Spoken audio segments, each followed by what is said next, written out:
शब्द म्हणजे कसे परमामृत आहे आणि बोलण्याची प्रक्रिया, बोलणे, वाचा ही कशी सर्वात मोठी शक्ती मनुष्याला भगवंताने प्रदान केलेली आहे हे विस्तृतपणे समजावून सांगत आहेत. शब्दातून, वाचेतून, बोलण्यातून मनुष्य भगवंताच्या अस्तित्वाचा अनुभव घेऊन भगवंताशी एकरूप कशा प्रकारे होऊ शकतो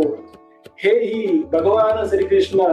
अर्जुनाला ह्या अध्यायामध्ये समजून सांगणार आहेत. शब्दातूनच, वाचेतूनच एक खरा परमशिष्य त्याच्या गुरूंचा आशीर्वाद कशा प्रकारे प्राप्त करू शकतो, गुरुकृपेचा अनुभव कशा प्रकारे घेऊ शकतो, हे सुद्धा भगवान श्रीकृष्ण अर्जुनाला